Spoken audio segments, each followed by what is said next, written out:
Hi guys, let's continue reading June 2020 Vision IAS Current Affairs. So let's start from the third section, that is the economy. The first topic is monetization of deficit. So why was this in news? Some economists, including former RBI Governor C. Rangarajan, have suggested that the government should monetize the deficit. What is meant by monetizing or monetization of deficit? If the expenditure of the government exceeds its income, so if the expenditure, that is the spending of the government, exceeds its income, the government is said to have incurred a fiscal deficit. This deficit financing has to be done either by borrowing from the market or monetization of deficit through RBI. So the deficit financing can be done in two ways. The first one is by borrowing from the market, or the second way is by monetization of deficit through RBI. In simple words, monetization of fiscal deficits involves the financing of such extra expenses with money instead of debt to be repaid at some future dates. So it is a form of non-debt financing. As a result, under monetization, there is no increase in net, not gross. It's not gross, but it is net public debt.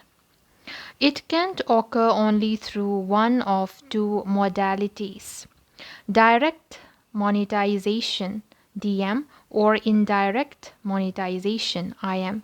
So let's first go to direct monetization, that is DM. Under this method, RBI prints new currency and purchases government bonds directly from the primary market, that is, from the government, using this currency. As a result, this supports the spending needs of the government. For instance, debt would originate if Treasury were to simply borrow the money from the RBI. Therefore, this would not constitute true monetization of the deficits. Now let's come to indirect monetization, that is IM. In this method, deficits are monetized as the government issues bonds in the primary market and the RBI purchases an equivalent amount of government bonds from the secondary market in the form of open market operations, that is OMOs. This modality replicates. So this modality, that is the indirect monetization, it replicates the same effects of the first if the central bank commits to the following actions. Number one, hold the purchase bonds in perpetuity. Number two, roll over all the purchased bonds that reach maturity. And the third, return to government the interest earned on the purchased bonds. We have primary versus secondary market. So the primary market is where securities are created, while the secondary market is where those securities are traded by investors. So the primary market is where securities are created, and secondary market is where those securities are traded by investors. In the primary market, companies sell new stocks and bonds to the public for the first time, such as with an initial public offering (IPO).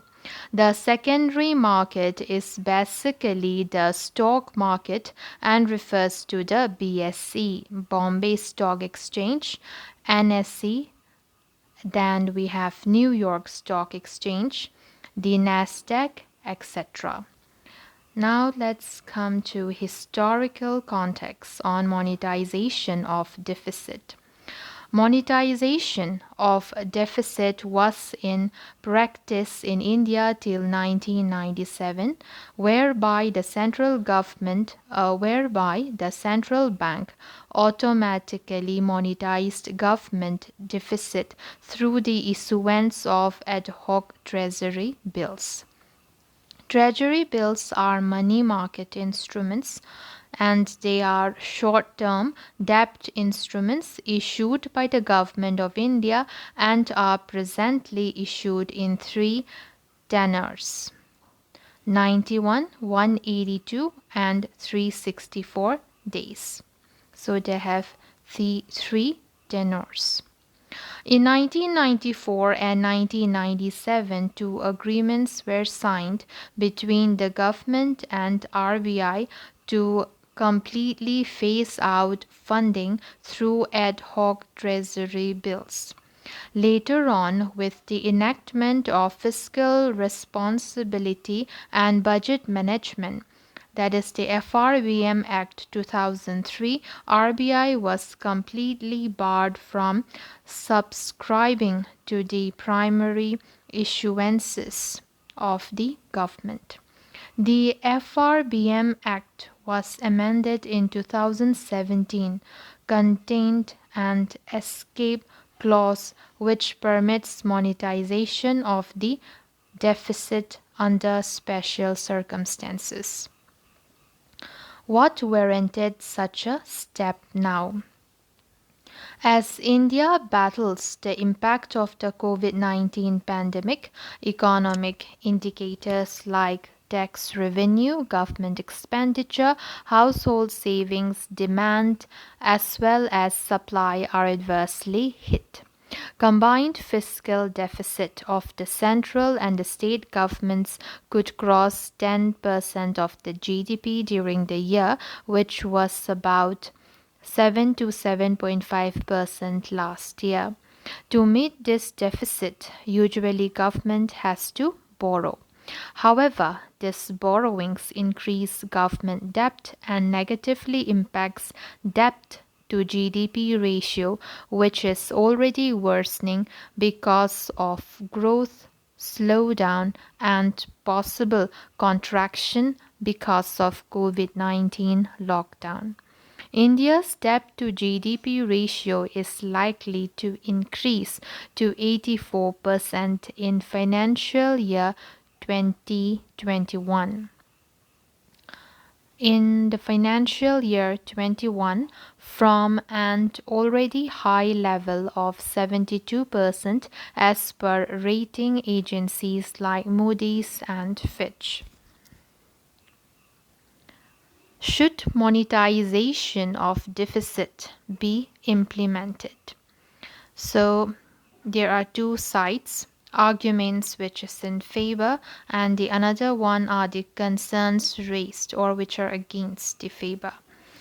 The first one, that is the arguments in favor. Sovereign ratings.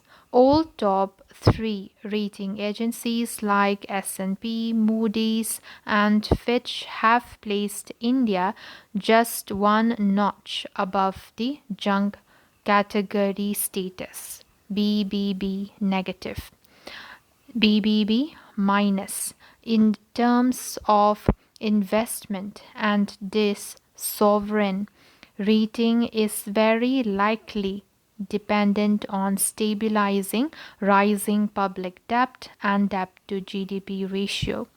A further downgrade may lead to flight of foreign capital from India. The second argument in favor is prevents crowding out effect. Large-scale domestic borrowing by government can make it harder for private sector to raise money and interest rates can also rise because of such competition. Similar expansion in money supply.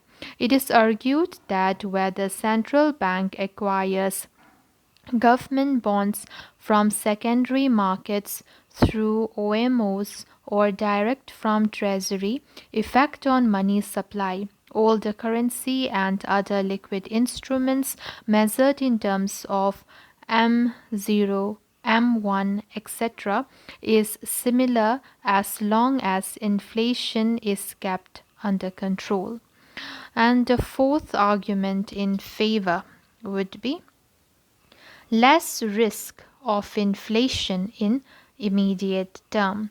Transmission of base money M0 to broad money M3 is likely to be slow because of slower credit growth, which leads to lower velocity of money, frequency at which one unit of currency is used to purchase domestically produced goods and services within a given time period.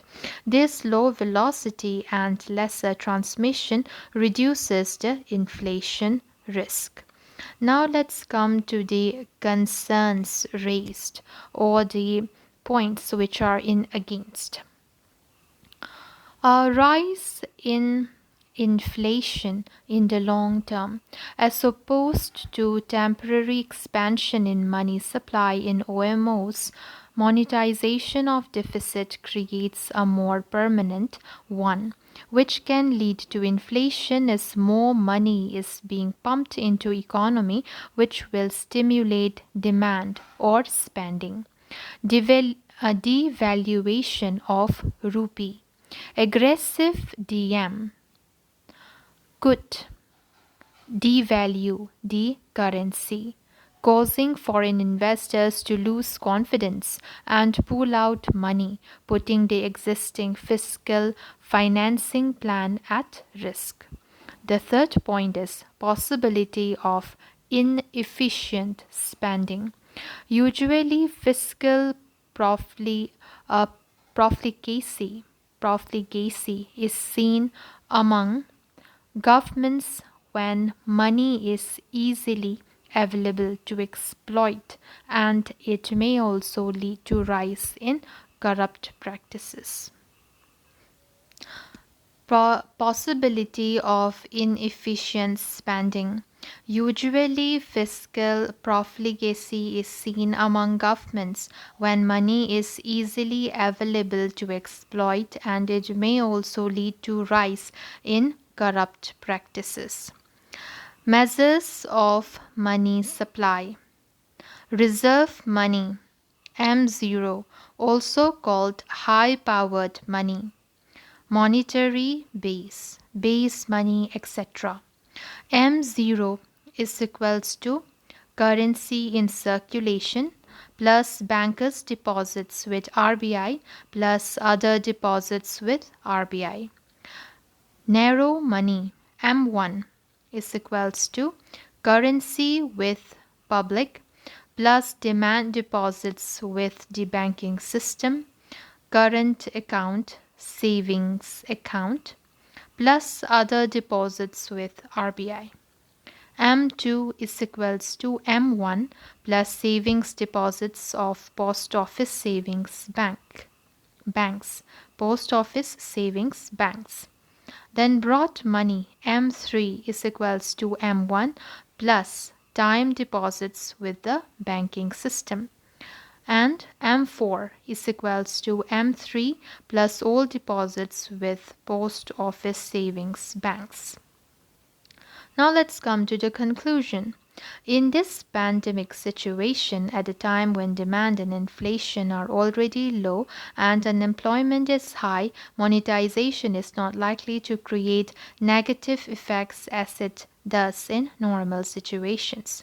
It has the possibility to set off a virtuous cycle of liquidity easing, leading to a reduced level of insolvency and also a positive impact on the economy, which will reduce debt to GDP ratio. Moreover, it is suggested that past fiscal profligacy should not stop deficit monetization, and the decision should be based on present ground situation. Apart from that, the government should look at innovative ways to shore up tax revenues, like selling land banks or by stimulating demand by cutting GST and and income tax rates. Also, government would do well by prioritizing its expenditure. Now let's come to the next topic, that is suspension of Insolvency and Bankruptcy Code IBC.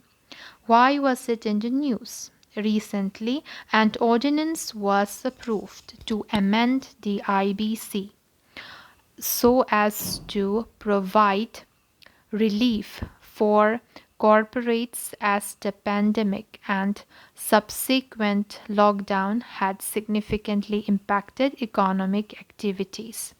About the ordinance, Section 10A has been introduced, thereby suspending Sections 7, 9, and 10 of the IBC, that is Insolvency and Bankruptcy Code.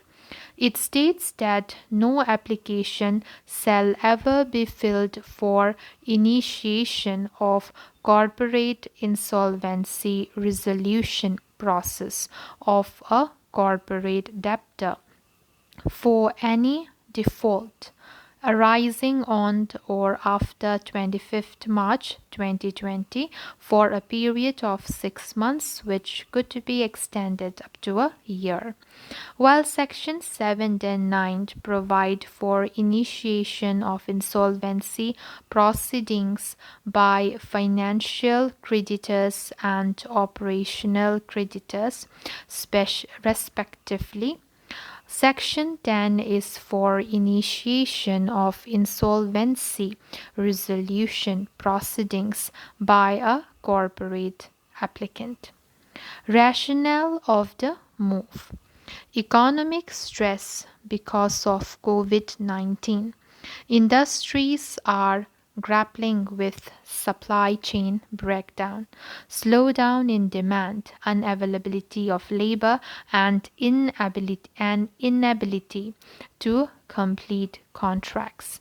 Moreover, service sectors such as hospitality or aviation are facing reluctance of the customers in indulging in such activities. The byproduct of this slowdown will be increased stress and default by debt-laden Indian corporates. Tough IBC regime. Under the IBC, an entity can seek insolvency proceedings against a company even if the repayment of more than 1 crore is delayed by just 1 day. The approach of creditor in control regime and strict time frame of resolution has created an environment where corporate debtors try to avoid IBC as they may lose control over management otherwise. Concern for value recovery. Of the total 221 resolved cases under IBC, just 44% amount of debt has been recovered since the inception of the law in 2016. Moreover, for every one case resolved, 4 cases end up in liquidation, where the recovery falls down sharply to 15 to 25%. This means that creditors have to undergo large haircuts on their loans. Huge litigation pressure on judiciary. Judicial system which could not which okay so judicial system would not have been able to handle a huge influx of cases triggered by economic downturn. Some important features of IBC covers. So it covers all individuals, companies, limited liability partnerships, LLPs, and partnership firms. Adjudicating Authority, National Company Law Tribunal (NCLT) for companies and LLPs, and Debt Recovery Tribunal (DRT) for individuals and partnership firms. The insolvency resolution process can be initiated by any of the stakeholders of the firm or debtors or creditors or employees. If the adjudicating authority accepts, an insolvency resolution professional or IP is appointed.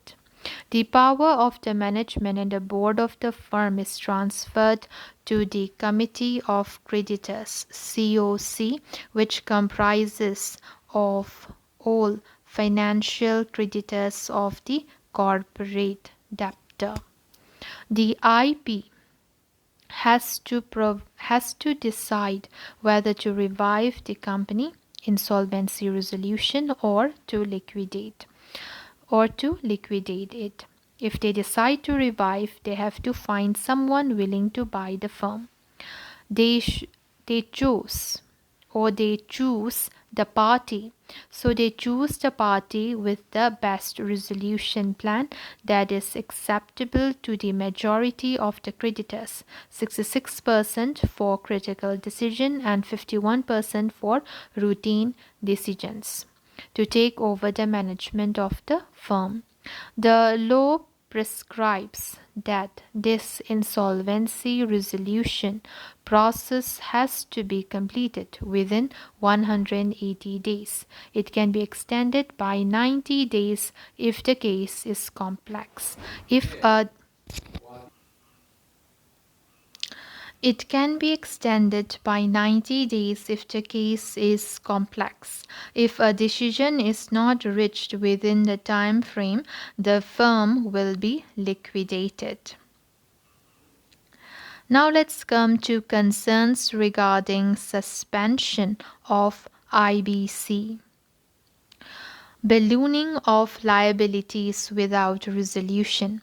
When creditors and even corporate applicant itself cannot initiate the insolvency proceedings, it may restrict the exit of a business and lock up its assets, thereby further deteriorating their value and leading to losses. Use of alternative debt resolution mechanisms. Suspension will negate the two states' objectives of faster resolutions and value maximization under IBC, and creditors will be forced to turn to older ad hoc mechanisms, see box, to address defaults. Diversion from IBC to other methods may alternatively result in merit recovery cases and enforcement of security cases being filed, thereby burdening the courts further. Mounting NPAs, non-performing assets. In the absence of any definite and timely resolution, NPAs of banking sector may rise, which may lead to increment in lending rates, hamper the investment and credit cycle, and lower investor confidence. This will hamper the potential growth of economy in long run. Higher provisioning norms for banks. Prudential framework for resolution of stressed assets by RBI requires the lenders to undertake a prima facie review of the debtor upon the occurrence of a default. It provides a system of disincentives in the form of additional provisioning for delay in implementation of resolution plan or initiation of insolvency proceedings. Potential of misuse. as proceedings under IBC can never be filed for default occurring in the suspension period, so promoters of companies that have the capacity to repay dues could force a default during this period and never be held accountable under the IBC. While only pandemic related cases should get the benefit of this reprieve, it will be tough to pinpoint this as the reason for the non-servicing of loans. It can adversely affect operational creditors such as vendors and suppliers, as they would not be able to file insolvency proceedings that may lead to artificial delays in payments accrued to them by corporate debtors. Uh, Before we continue, let's read this. Alternative methods of debt recovery. Creditors can take possession and sell immovable properties under securitization and reconstruction of financial assets and enforcement of Security Interest Act SARFAESI 2002. Surface 2002, or file a criminal complaint for dishonored checks for recovery of outstanding money under Negotiable Instruments Act 1881. Corporate restructuring scheme under Section 230 to 232 of the Companies Act. Scheme process is premised on debtor in possession, and scheme is binding on the company and all its creditors and shareholders. No suspension against personal guarantors of a company. If directors or promoters of a company have provided personal guarantees to its lenders, they may still be taken to the insolvency court under IBC. The ordinance does not grant any relief to such applicants whose resolution plans recently got approved. Their ability to implement the said plans will be directly impacted by such disruptions going forward. So, what is the way forward? India will do well by addressing the above concerns. Further, other countries are flattening the bankruptcy curve by adopting methods like in Germany, two conditions have to be satisfied by the corporate debtor for a suspension. First, the reason for insolvency must be based on the effects of the pandemic. Also under scrutiny would be the prospects of restructuring the company. The United Kingdom has allowed for a much shorter moratorium without the creditor approval. In Singapore, to get the benefit of the moratorium, corporate debtors have to prove they were unable to perform a contract because of COVID-19 pandemic. Finally, the view of the suspension of the IBC, the government must do the necessary reforms to create an alternative framework. In the absence of this, financial health of companies may deteriorate, leading to value destruction, which should not be an unwanted consequence of this move. Now let's come to the third topic, Banking Regulation Recommendation Ordinance 2020. So why was this in news?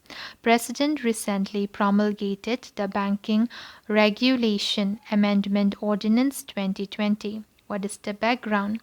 The ordinance seeks to amend the Banking Regulation Act 1949, Act which regulates the functioning of banks and provides details on various aspects such as licensing, management, and operations of banks. It aims to bring all the urban cooperative banks, UCB, and multi state cooperative banks under the direct supervision of Reserve Bank of India, that is the RBI. Earlier, Punjab and Maharashtra Cooperative (PMC) bank crisis due to irregularities like fraudulent loans, excessive lending brought into focus the poor condition on the management and regulation of UCB in India. Also recently, RBI has cancelled licenses of two cooperative banks, the Mapusa Urban Cooperative Bank of Goa Limited and the CKP Cooperative Bank Limited over poor performance. In this context, to give RBI more power over regulations of UCB's Banking Regulation Amendment Ordinance 2020 was promulgated. Earlier Banking Regulation Amendment Bill 2020 was introduced in Lok Sabha but could not be passed. Key features of the ordinance. Ordinance also allows RBI to make a scheme of reconstruction or amalgamation of a banking company without imposing moratorium. Earlier, RBI has to first place a bank under a moratorium before preparing a revival scheme for stressed bank. Under the original act, during moratorium, no legal action can be initiated or continued against a bank for a period of up to 6 months. Also, the bank cannot make any payment or discharge liabilities during this period. Ordinance adds that during the moratorium, the bank cannot grant any loans or make investments in any credit instruments. Ordinance allows UCB, Urban Cooperative Banks, to issue equity shares, preferential shares, special shares, unsecured debentures, or bonds with the prior approval of the RBI. Ordinance enables RBI can supersede board of a UCB registered under a state law after consultation with the concerned state government. Under the Act, it was allowed only for multi-state cooperative banks. Ordinance does not affect existing powers of the state registrars of cooperative societies under state cooperative laws. The amendments do not apply to primary agricultural credit societies, PACs, or cooperative societies whose primary object and principal business is long-term finance for agricultural development. Now let's learn about cooperative banks. Cooperative banks are financial entities established on a cooperative basis and belonging to their members. This means that the customers of a cooperative bank are also its owners. Classification. We have rural and urban. So, rural, short term credit institutions, state cooperative banks, district central cooperative banks, primary agricultural credit societies. Then we have a subtype of rural cooperative bank, that is long-term credit institution, state cooperative and agricultural rural banks, and primary cooperative and agriculture rural banks. And under the urban rural bank, we have No, under the urban cooperative banks, we have scheduled or non scheduled cooperative banks, single state or multi state cooperative banks. Urban cooperative banks (UCBs) are registered as cooperative societies under the provisions of either the State Cooperative Societies Act of the state concerned or the Multi-State Cooperative Societies Act 2002. UCBs in India are under dual regulation by RBI and the Registrar of Cooperative Societies (RCS) under the government. Banking operations are regulated and supervised by the RBI, which lays down their capital adequacy, risk control, lending norms, issuing licenses, new branches, etc. They are governed under two laws, namely the Banking Regulations Act 1949 and the Banking Laws Cooperative Societies Act 1955.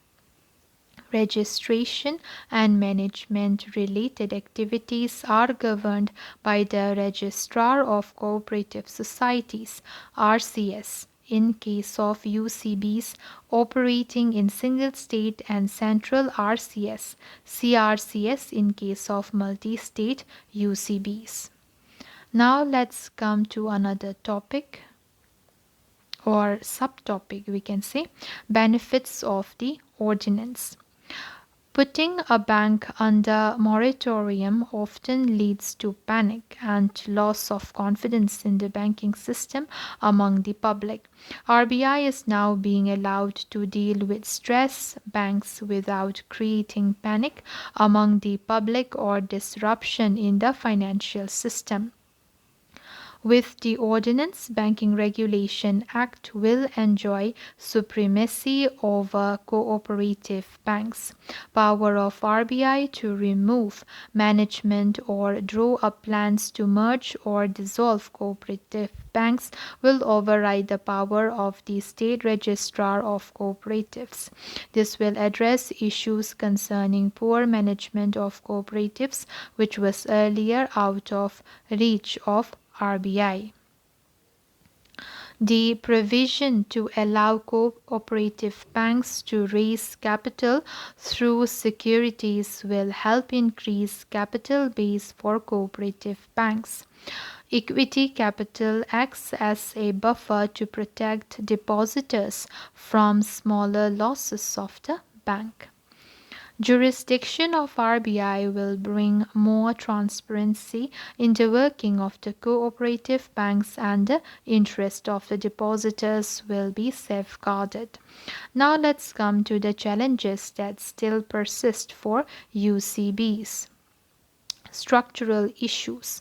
Most UCBs are single branch banks and have the problem of correlated asset risk. This means the entire bank can come down if there is a local problem of significant scale.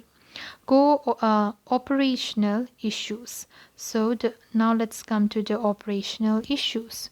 UCBs have stiff competition from other financial institutions such as small finance banks, payment banks, NBFCs, and so on. As a result, they offer unreasonably high interest rates to depositors. Simultaneous jurisdiction of both cooperative societies acts and the RBI appears to be parallel and overlapping as there is no identified dichotomy in their respective jurisdictions. Management issues.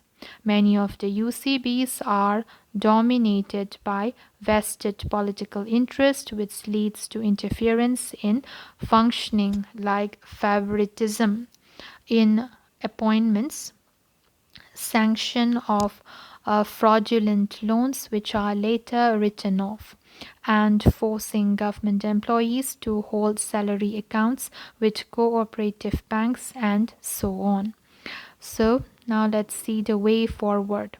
Fair recruitment. In order to improve efficiency, increase transparency, and promote fairness, the decision-making processes pertaining to staff administration, granting of credit, and new membership should be clearly laid down. Independent auditing, as suggested by Madhav Rao Committee, audit of UCB should be done by independent external auditors like commercial banks. Recently, RBI proposed an umbrella organization for UCBs, which, apart from extending liquidity and capital support to its member UCBs, would also set up information and technology IT infrastructure to enable them to widen their range of services. This can be set up. As Ordinance gives more powers to RBI for it to regulate and supervise UCBs better, RBI also needs to ramp up its supervisory capacity. Now let's come to the fourth topic, that is Payments Infrastructure Development Bank. So why was it in the news? Reserve Bank of India, that is RBI, announced creation of a Payments Infrastructure Development Fund, PIDF. About PIDF, the 500 crores PIDF seeks to encourage acquirers to deploy points of sale POS infrastructure for both physical and digital modes. RBI will make an initial contribution of rupees 250 crore to the PIDF, covering half of the fund. The remaining contribution will be from card issuing banks and card networks cooperating and card networks operating in the country. So before continuing, let's come to points of sale machines. So POS machines. Under the facility of cash withdrawal at POS terminals, cardholders can withdraw cash using their debit cards and open system prepaid cards issued by banks in India. However, credit cards cannot be used under this facility. Cash can also be withdrawn at POS terminals through Unified Payments Interface UPI, as well as through use of electronic cards that are linked with overdraft capacity. Uh, Linked with overdraft facility provided along with Pradhan Mantri Jan Dhan Yojana PMJDY accounts. Now let's continue. It will also receive recurring contributions to cover operational expenses from card issuing banks and card networks. RBI will also contribute to yearly shortfalls if necessary. The PIDF will be governed through an advisory council and managed and administered by RBI. The setting up of this fund is in line with the recommendations of the report of the Committee on Deepening of Digital Payments chaired by Nandan Nilekani. Last year, RBI announced setting up of Acceptance Development Fund to improve the last mile payments network in rural India to transact digitally. Now let's come to another subtopic. Other recommendations of Committee on Deepening of Digital Payments chaired by Nandan Nilekani. Removal of import duties from point of sale POS devices and waiving GST on the immediate payment service for transaction charges up to rupees 5,000. Government payments. must be done through digital means, including payments for goods and services procured, direct benefit transfer, salaries and pensions, use of validation services such as Public Financial Management System and National Payments Corporation of India to reduce the incidence of transaction failure because of wrong account or Aadhaar details. A dedicated grievance redressal mechanism, particularly in vernacular language, to process connectivity and authentication errors in DBT. Digital Payments Subcommittee should be set up at state level to map financial institutions and identify gaps, and RBI should develop a financial inclusion index to compare different areas. Now let's come to expected benefits of PIDF. So, what are the expected benefits? It will help to shift POS terminals concentration from Tier 1, Tier 2 cities to Tier 3 to 6 cities and northeastern states, which are left out due to high cost of merchant acquisition and merchant terminalization.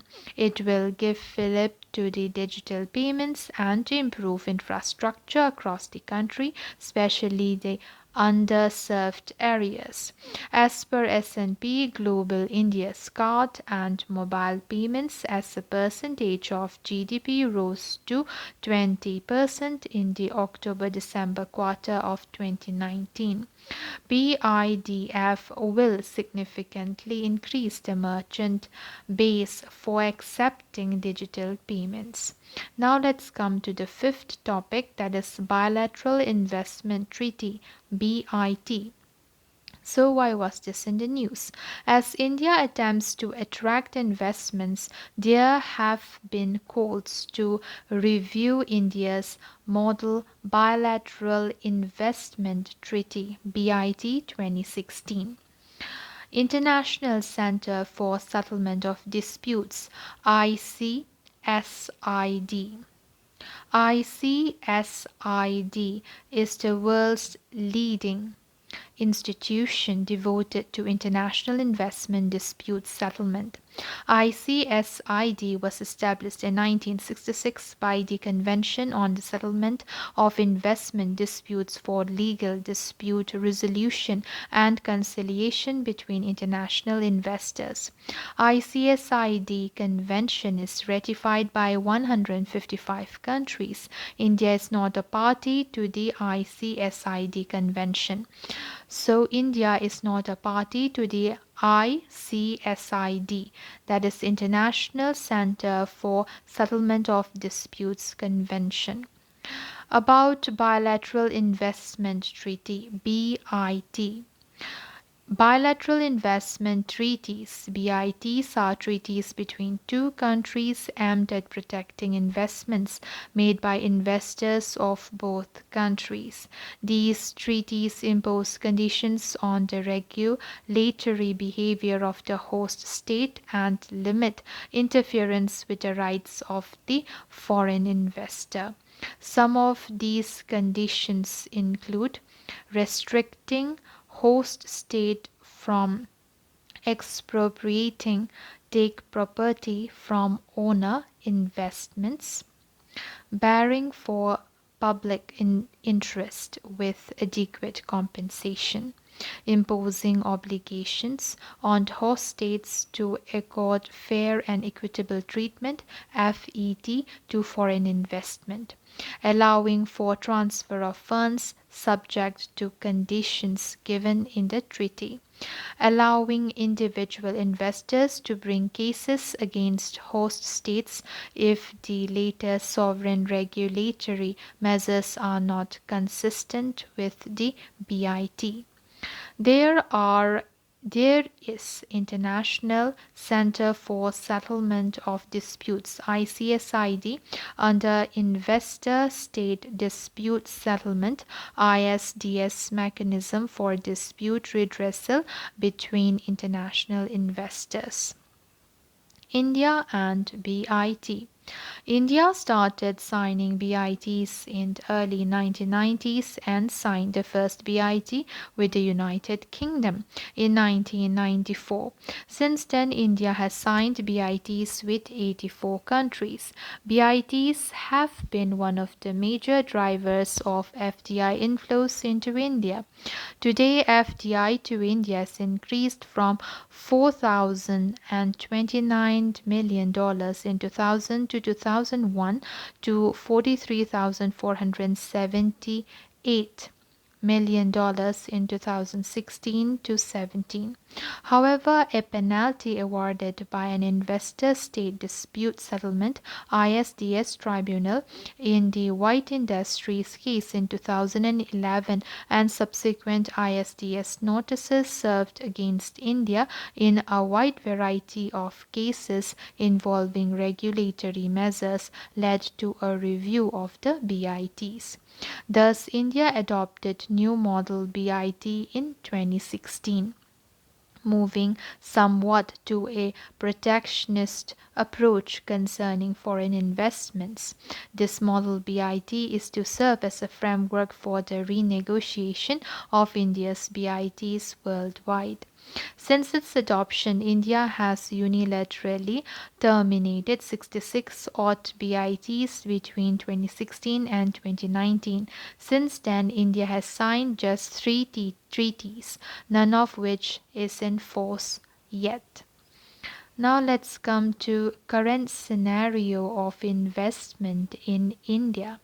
India ranked among the top 10 for FDI in 2019 and has ranked 63 in World Bank's Ease of Doing Business 2020. Still, the foreign investment has remained at 2% of GDP. FDI equity inflows to India during 2019-20 were $49.9 billion, substantially lower than the annual flow of remittances of $83 billion in the same period. Now let's come to key features and concerns in India Model BIT 2016. Definition of investment in the model BIT has moved away from a broad asset-based definition of investment to an enterprise-based definition where an enterprise is taken together with its assets. What are the concerns? A definition contains vague criteria such as the requirement of enterprises to satisfy certain duration of existence without specifying how much, or investments having significance for development without specifying what amounts to significant contribution. It heavily narrows down the definition of investment needed to qualify for BIT protection. Most Favored Nations MFN. MFN provision in BIT aims to create a level playing field for all foreign investors by prohibiting the host state from discriminating against investors from different countries. India's model BIT completely excludes the MFN clause to prevent foreign investors from taking advantage of provisions in other BITs by borrowing them through the MFN clause. What are the concerns? Not having an MFN provision in the BIT means exposing foreign investment to the risk of discriminatory treatment, which could offer preferential treatment to one foreign investor over other. Fair and equitable treatment FET. It means that the foreign investor is protected against unacceptable measures of the host state by rules of international law which are independent of those of the host state. The 2016 Model BIT does not contain an FET provision because ISDS tribunals often interpret this provision too broadly. Instead, it contains a provision entitled Treatment of Investments that prohibits country from subjecting foreign investments to measures that constitute a violation of customary international laws. What is the concern? It narrows down the scope of protection available to foreign investors because of ambiguity in regarding how much breach will it be determined. ISDS mechanism. In 2016 Model BIT, India has qualified its consent to ISDS by requiring that a foreign investor should first exhaust local remedies at least for a period of 5 years before commencing international arbitration. What is the concern? According to the Ease of Doing Business 2020 report, India recently ranks 163 out of 190 countries in ease of enforcing contracts, and it takes 1,445 days and 31% of the claim value for dispute resolution. This reduces confidence in foreign investors. So, what is the way forward? As per studies, there is evidence that BIT regime in India has played an important role in attracting foreign investment. Thus, having a balanced BIT regime would help foreign investors to do business easier in India without due regulatory interventions to safeguard their investment.